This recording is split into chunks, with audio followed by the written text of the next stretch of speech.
یو کلی کې مې شپه وه، د شپې 1 بجه وه، بهر راووتو، طالبان را سره وو چې لکه اودس ماته چې ګورم اوس یو سړی دی ورخ بندوي د پټي، دا څه کوې؟ ویل دا د پلاني پټی دی، اوبه والا ډېرې لاړې لګي، په دې خپل پټي ور پرېږدم. او دغه سړی د شپې ما تقریر کولو، ما ته مخامخ ناستو، جړلې هم با تقریر. او د شپې ما ولیدو چې پردي پټي ته اوبه بندولې او په خپل پټي ورسمولې.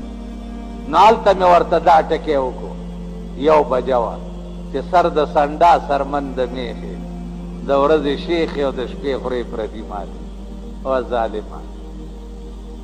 تا خو جړلم زه ویګا ماسخوتن زما په تقریر اوس پر پردي پټي نه اوبه بندې او په خپل پټي دې ورکړې. نو عزیزانو عرض مې دا و چې ایماندار او بې ایمان او منافق دې ته وایي.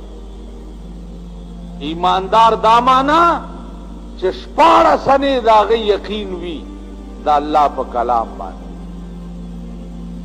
او بې ایمان دا معنا چې په خوله وایي او عمل د قرآن خلافي، دا بې ایمانه دی.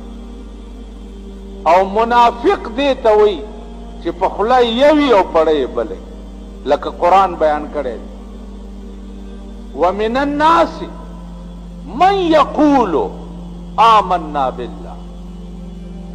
ډېر د خلقونه الله وایي داسې دي چې هغوی وایي آمنا بالله وبالیوم الاخر، ما ایمان په خدای هم راوړی دی او ما ایمان په قیامت هم راوړی دی.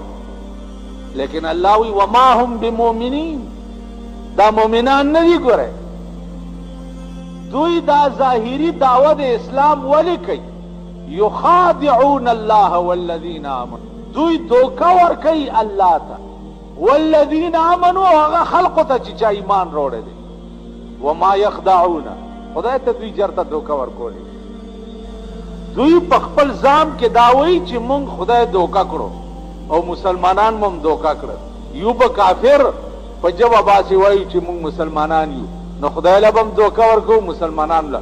نو الله ورته وایي وما یخدعون، دوی خدای چېرته دوکه کولی شي؟ الا انفسهم، مگر خپل نفسونه. وما یشعرون، دا بیوقوف دي، دوی له شعور نشته، پوهیږي. دوی دا نه پوهیږي چې الله زما په سینه عالم دی، زما د سینې نه خبر دی، زه خدای له دوکه چېرته ورکولی؟ نو زما عزیزانو نن مونږ منافقان، زمونږ هره ادا د منافقان، هره زمونږ دین صرف په ژبه دی، د مرۍ نه ښکته نشته. دغه حدیث دی د جناب رسول الله صلی الله علیه وسلم، فرمایي چې د آخر زمانه اسلام چې دی اب د ارچا په دې ژبه وي او د مرۍ نه به ښکته نه وي. د ارچا نن د اسلام نوم ستا په ملک کې نواز شریف هم اغوستو، د اسلام نوم ستا په ملک کې غلام اسحاق هم علي، شریعت بل پاس کو. مونږ چې اوس خبره میدان ته راوستل شروع کړه چې د شریعت بل وضاحت وکړي چې شریعت بل څه ته وایي، نو د خپل تالی 60 مولیان پیدا کړي، درباریان. هغه تالی 60 وایي چې دا مولیان د شریعت بل خلاف کوي.